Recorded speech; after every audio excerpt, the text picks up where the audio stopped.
The JC Matteo repackage feels completely unnecessary. Another week, another Fraxium banger. Solo Sikoa is a sleeper pick to win Money in the Bank. I'm Allison here at Wrestling Republic, and I've analyzed last night's episode of Friday Night SmackDown, and here are my 5 key findings. In at number 5, maybe, just maybe, this Melo Miz partnership is working. Now, when they first started teaming together, I was really against this. I thought this was basically just going to put Melo in the mid-card and just make him more irrelevant than ever before and do the same storyline with The Miz that we've seen with The Miz 100 times before. But so far, quite honestly, this is the most relevant Melo has been since getting called up to the main roster. I mean, he won the Andre the Giant Battle Royale. The Miz made it seem like an absolute huge deal, getting him that thing around his neck. And now he's, despite losing to Aleister Black, he is having bangers against him. And last night, well, he actually did technically lose again, didn't he? Because it was DQ. But even still, he was standing on top after the match. Now, Miz is figuratively and literally putting himself on the line for Carmelo Hayes. And I don't really want Miz to turn on Melo eventually or anything like that. What I would actually personally do is have Melo just kind of take advantage of The Miz and not really appreciate him enough and then turn on The Miz. And then you have a heel Melo versus babyface Miz, and Melo wins. Cleanly as well. That way it's a little bit different. It's not the typical Miz turning on someone's storyline, and also it would make Melo feel like a, massive deal. And sure, The Miz wouldn't really get much out of it, but at this stage in his career, he does not need to. Carmelo Hayes, and I know I say this all the time, has bucket loads of potential, and he is still young, but they can't take that for granted. They need to make sure they're taking advantage of him and using him well. In at number 4, the JC Matteo repackage feels completely unnecessary. I can maybe understand the name change if it's for copyright reasons, but changing his look, why? The look he had for years was brilliant. It suited him so well in that singlet,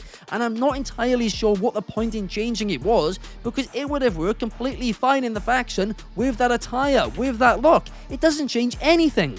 Now he's just wearing trousers and a vest top, and he looks so generic. There looks to be nothing special about him apart from the fact that he won the match, and also he looked really uncomfortable performing in them as well. Now, I know he did perform in trousers in Lucha Underground, so I get that, and maybe they're trying to copy that look a little bit, but quite frankly, it is just so bland and boring. And if he was like 30, I wouldn't have as much of an issue with this, because I might just say, like they did with Jacob Fatu last year, maybe they're just, starting him out being a little bit generic, and they're going to give him more of a character as time goes on. But the dude is almost 43. They don't have time to waste. They can't really repackage him again after this. And in at number 3, Fraxium have had an incredible start to life on the main roster. Wow, just wow. Another week, another Fraxium banger. I am loving these guys on SmackDown. And some people online are complaining about the fact they're getting so many of these dream matches done so quickly.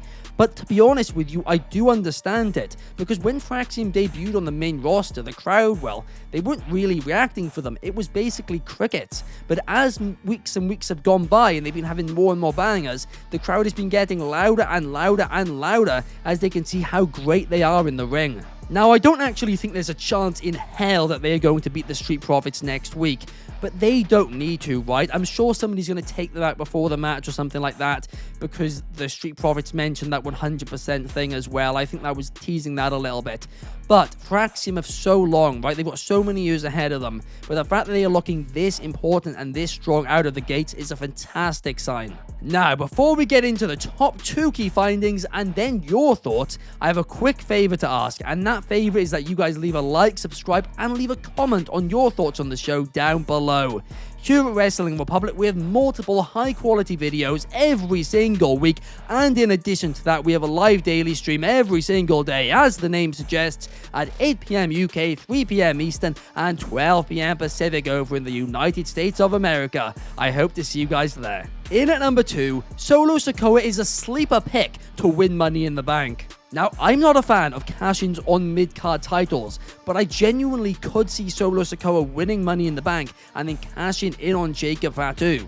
The fact that this has been such a focal point over the last few weeks does make me think they're going to do something like this, and they're teasing something like this. And I'm going to be honest, I'm not entirely sure why Solo Sikoa would be in the match over other names such as Rey Fenix if he wasn't going to win. Now, it's not a prediction, but I do think there's a good chance of it happening. But I do just want to take a second and give Solo Sikoa some well-deserved praise, because a year ago when this storyline started, it kind of felt like he was playing a character. You could tell he was acting, and it didn't really fit him that well. He felt like a wannabe mafia boss almost, and it was just a little bit cringe at times. But over the last couple of months, and especially last night, he has really grown into this role. And when he starts making jokes and he's a little bit sarcastic, it is so perfect and it feels so natural to him. But the issue is, and it's been an issue basically for the entire year, Jacob Fatu is just so good. He is just overshadowing Solo Sikoa. But I do think they're going to split them up very, very soon, Money in the Bank or not. In at number 1, Tiffany Stratton and Nia Jax finally got the finish that their feud deserved. It was about 4 months later than it should have ended, and they should have had the ending which they deserved then, but now finally they did it, and these two ladies had a hell of a banger on last night's SmackDown. Over the past year, I've spoken so much about Nia Jax and how much she has improved, and she undoubtedly has done. But one person I actually don't think I've given enough praise to is Tiffany Stratton. It's so easy to forget that Tiffany Stratton literally had not stepped foot into a wrestling ring until the summer of 2021. And to put that into perspective for a second, that was the exact same time that Becky Lynch returned at SummerSlam and squashed Bianca Belair very controversially, and Roman Reigns defended the Universal Championship against John Cena. I mean, that doesn't feel very long ago at all, but Tiffany Stratton hadn't even stepped foot in a wrestling ring then. Less than 4 years later, she's on top of the industry as WWE Women's Champion. She deserves a lot of praise on her name. Very few people in this business ever have improved the way she has improved in the time that she has. Now, I'm not exactly sure what's next for Tiffy. My guess would be either Naomi or Jade, or maybe a triple threat with them both, but I'm excited for it, no doubt about it. But that's enough about my thoughts from last night's Friday Night SmackDown. Let's take a look at the thoughts that you guys have submitted via our Instagram broadcast channel. At AllBlackEntertainment_Abe says the show was lifeless.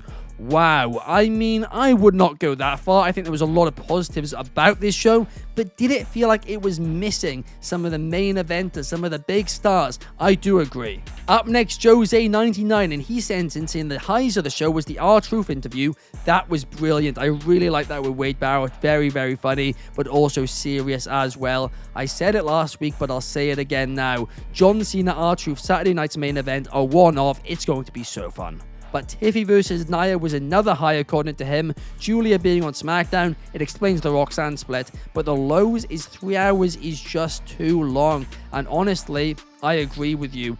It seems like SmackDown's going to be going back to 2 hours very, very soon. Personally, I think Raw's found the sweet spot right now, 2.5 hours. That is what I would do personally. Up next, we have one from the Real Som 2, who says the main event was amazing, especially the closing moments. Agreed. But Jade and Naomi needed something fresh in the feud. It is getting repetitive.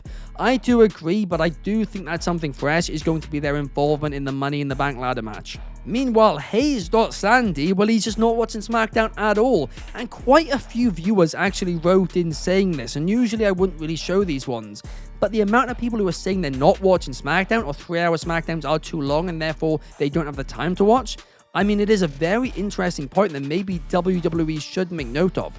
But like I said, they are going back to 2 hours anyway, like pretty much imminently. And last but certainly not least, we have one from Melissa.Robinson05, who says the high point was Fraxium versus DIY. Agreed, and the low point was no Cody or Bianca Belair. I mean, Bianca Belair is apparently injured right now. She said about her finger injuries before, and I'm guessing she's going to return and help Naomi or something like that, so I'm okay with her being away. But as for Cody, I'm not entirely sure, how he's going to come back right now.